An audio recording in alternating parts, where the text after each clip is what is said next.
नमस्कार बच्चों, आज मैं आपको कक्षा 6 का पाठ 2 पढ़ाऊंगी जिसका नाम है बचपन।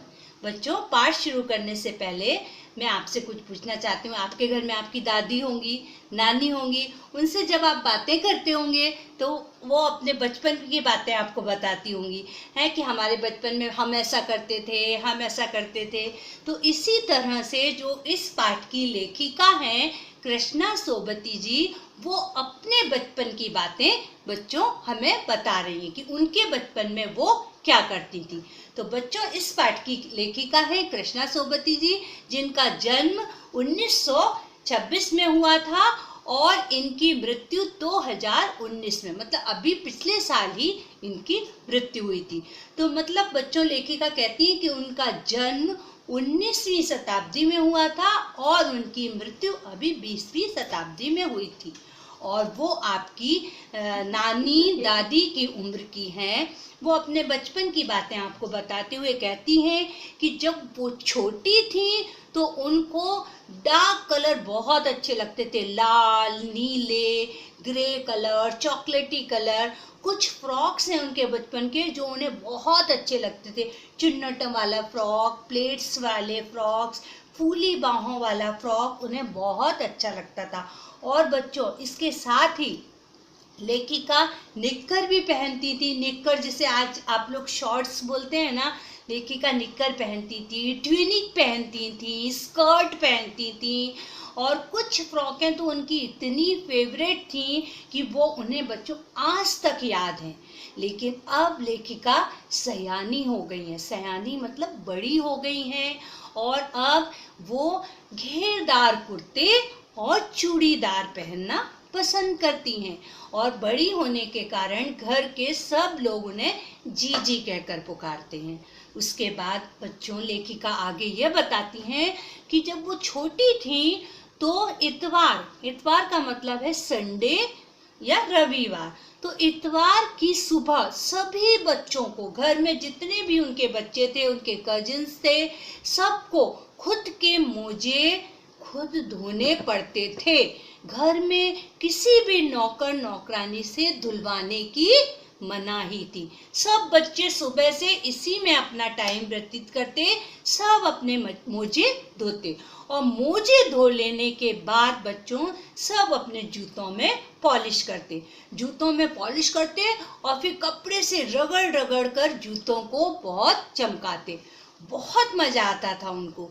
और उसके बाद लेखिका ये भी बताती हैं कि जब वो नए जूते पहनती थी और नए जूते पहनकर बाहर घूमने निकलती थी तो जूते काटते थे। शू बाइट बोलते हैं ना आप लोग, कभी कभी नए जूते पहनते हैं तो जूते कहते हैं ना, जूता काट रहा है, शू बाइट हो गया है। तो लेखिका कहती हैं वो जूते काटते थे तो वो अपने पास हमेशा कॉटन, रुई रखती थी और जहाँ जूता काटता था वहाँ लगा लेती थी। कभी कभी तो बच्चों उन्हें छाले भी पड़ जाते थे। उसके बाद लेखिका आगे बताती हैं कि जब वो छोटी थी तो हर शनिवार को उनको कैस्टर ऑयल और ऑलिव ऑयल, कैस्टर ऑयल मतलब अरंडी का तेल और ऑलिव ऑयल मतलब जैतून का तेल पीना पड़ता था। उनके घर में एक मेजरिंग कप था, उससे मतलब नाप कर उनको कैस्टर ऑयल और ऑलिव ऑयल पीना पड़ता था। उसको कैस्टर ऑयल और ऑलिव ऑयल जैसे ही शनिवार आता था, मतलब शनिवार आने को होता था, उसकी सुगंध से ही और उन लोग मतलब लेखिका और उनके साथ के जितने भी भाई बहन थे सबको उल्टी यानी मितली उल्टी आने लगती थी, वॉमिट आने लगती थी और वो उनको पीना पड़ता था। लेखिका सोचती थी, कभी कभी कहती थी कि क्या होता अगर हम वो ऑलिव ऑयल और कैस्टर ऑयल नहीं पीते, तो भी सेहत तो अच्छी रहती ही ना हमारी, है। पता नहीं क्यों वो पीना पड़ता था। तो उसको वो शनिवारी दवा बोलती थी कि वो शनिवारी दवा उनको पीना पड़ती थी। उसके बाद लेखिका ये बताती हैं कि उनके समय में और आज के समय में बच्चों बहुत अंतर आ गया है। पहले उनके समय में क्या था, ग्रामोफोन चलते थे, ग्रामोफोन पर हम गानों को सिर्फ सुन सकते हैं। लेकिन आजकल टेलीविज़न आ गया है। अब टेलीविज़न में हम गानों के साथ साथ फिल्म भी देख सकते हैं, है ना बच्चों। और उसके बाद उनके समय में जो कुल्फ़ी वो लोग खरीद के खाते थे वो अब आइसक्रीम में बदल गई है। और जो समोसे कचौड़ी का नाश्ता होता था वो अब पेटीज में बदल गया है। और उनके समय में जो वो लोग शरबत पीते थे, खसखस का शरबत है, गुलाब का शरबत है, वो अब कोक और पेप्सी में बदल गया है। तो कितने बदलाव आ गए हैं तब के समय में और अब के समय में। तो उसके बाद लेखिका बताती हैं कि उनके घर के पास एक मॉल था, तो मॉल में उस समय ब्राउन ब्रेड मिलती थी, तो हर बच्चे की ड्यूटी लगती थी। एक एक दिन एक एक बच्चा वो वहाँ से मॉल से ब्रेड लेने जाता था। तो जो मॉल जाते थे जब ब्राउन ब्रेड लेने, तो एक कन्फेक्शनरी की दुकान थी, वहाँ की पेटीज और चॉकलेट्स की सुगंध बच्चों उनको इतनी अच्छी लगती थी कि कुछ कह नहीं सकते, इतनी अच्छी लगती थी। और हर वीकेंड पर उनको चॉकलेट खरीदने की उनके इजाज़त थी, मतलब वो लोग चॉकलेट खरीद सकते थे।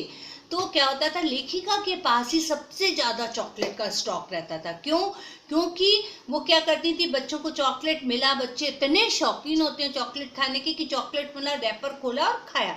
लेकिन लेखिका ऐसा नहीं करती थी, वो चॉकलेट लेकर आती थी और घर आकर उसको साइन बोर्ड के ऊपर रख देती थी, और रात में खाना खाने के बाद वो एक धीरे धीरे चॉकलेट आराम से खाती थी।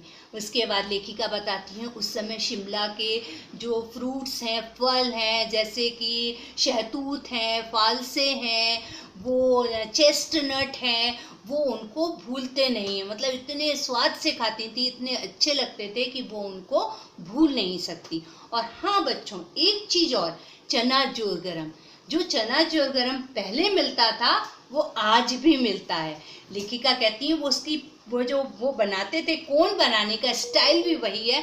आज भी उसी तरह पेपर की कोन बनाकर उसमें चना जोर गरम देते हैं और खाते हैं। उस समय लेखिका चना जोर गरम में बहुत सारा अनारदाने का चूर्ण जो वो होता था वो उसमें बुरकवाती थी, मतलब छिड़कवाती थी, और आराम से खाती थी। जब वो गिरजाघर यानी चर्च के आसपास घूमती थी तो आराम से वो कोन को हाथ में पकड़कर एक चना जोर गरम आराम से धीरे धीरे खाती थी।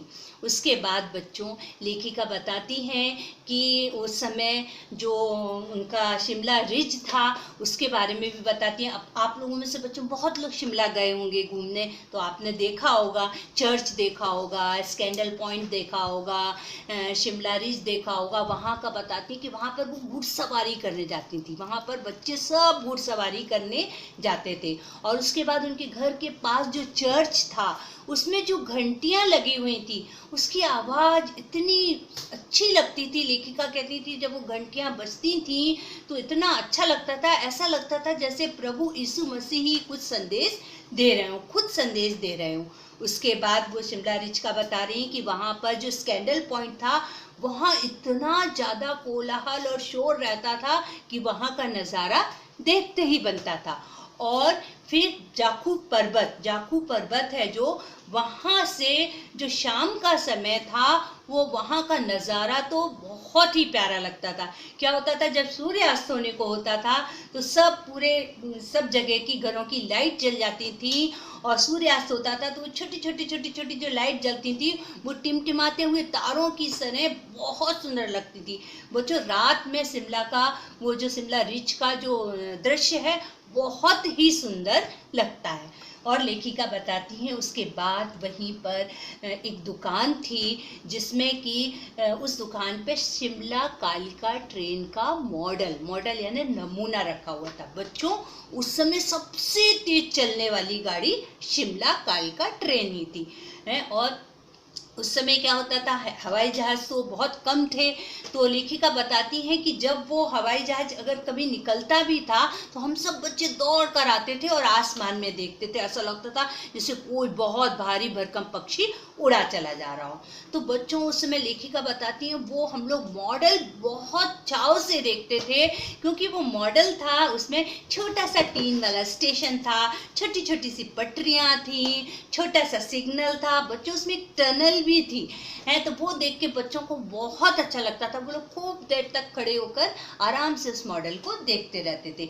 उसके साथ ही बच्चों लेखिका उस मॉडल वाली दुकान के पास एक और दुकान थी जिसको उसको लेखिका कभी नहीं भूल सकती। क्यों? क्योंकि उसी दुकान पर उनका सबसे पहला चश्मा बना था, और वहां पर उस समय जो डॉक्टर थे बच्चों, वो अंग्रेज थे। और लेखिका को चश्मा लगा, तो वो चश्मा जब लगाकर आई तो उन्हें बहुत मतलब शुरू में बहुत अटपटा लगा। सभी ने कहा, अरे इतनी छोटी उम्र में चश्मा, दूध पिया करो, ये खाया करो, वो खाया करो। लेखिका क्या करें, उनको बुरा लगता तो वो डॉक्टर की कही हुई बात को ही दोहरा देती थी कि अभी कुछ दिन लगाऊंगी और कुछ दिन के बाद ये चश्मा उतर जाएगा। लेकिन वो चश्मा आज तक लेखिका कहती है नहीं उतरा। चश्मे का बस नंबर कम होता गया, लेकिन चश्मा नहीं उतरा। और लेखिका बताती है कि इस चश्मे लगने की जिम्मेदारी भी वो खुद ही है। क्यों? क्योंकि बच्चों लेखिका क्या करती थी, दिन में कभी नहीं पढ़ती थी, दिन की रोशनी में कभी नहीं पढ़ती थी, रात में टेबल लैंप के सामने पढ़ती थी। टेबल लैंप के सामने पढ़ने के कारण उनकी आंखों की रोशनी क्या हो गई, कमजोर हो गई। और जब वो लेखिका चश्मा लगाकर घर आई तो घर पर भी उनके भाई बहनों ने उनको, भाई बहन भी बहुत चिढ़ाते थे, कहते थे बिल्कुल लंगूर की तरह लग रही है, आंख पे चश्मा लगाए, बातें सोचे दूर की, ये नहीं पता लड़की को कि सूरत लगे लंगूर की। ऐसे कह कह कर उनको चिढ़ाते थे। लेखिका को बहुत खींच, मतलब बहुत चिढ़ छूटती थी। बाद में कमरे में गई लेखिका और चश्मा लगाया, फिर उतारा, फिर लगाया, और बोली जो सच में भाई बहन गा रहे थे वो शेर कोई बुरा नहीं था है। और उनको अपने ऊपर भी हंसी आ जाती, कभी अपने पापा की टोपी लगाकर देखती, चश्मा पहनकर, इस तरह बार बार वो अपने आप को आईने में देखती। और लेखिका कहती हैं, अब क्या, अब तो मेरे चेहरे से के साथ ये रच बस गया है ये चश्मा, अब मैं कभी चश्मा उतारती हूँ तो मेरा चेहरा सूना लगता है। और लेखिका इसके साथ ये भी कह रही हैं कि अब वो पहले जो घेरदार कुर्ता और चूड़ीदार पहनती थी, ओढ़नी ओढ़े रहती थी, कहती उससे तो अब मुझे मतलब आसान लगता है टोपियां पहनना, हिमाचली टोपियां पहनती हैं और वो उनको बहुत सुविधाजनक लगती हैं। इस तरह लेखिका ने अपने पूरे बचपन की बातें इस तरह हमको बताई। तो अब आपको पता चला ना कि लेखिका के बचपन में और आपके बचपन में कितना अंतर है ना बच्चों। तो बच्चों इसी के साथ मैं आपसे एक बात और कहना चाहूँगी कि इस लेसन का पीडीएफ हमने भेज दिया है, आप उसको 2 बार अच्छे से पढ़िएगा, और जो भी चीज़ आपको समझ में नहीं आई उसे मार्क कीजिएगा, हाईलाइट कीजिएगा, और जब हमारी रेगुलर क्लासेस शुरू होंगी तब हम उसको डिस्कस करेंगे, है ना बच्चों। बाय।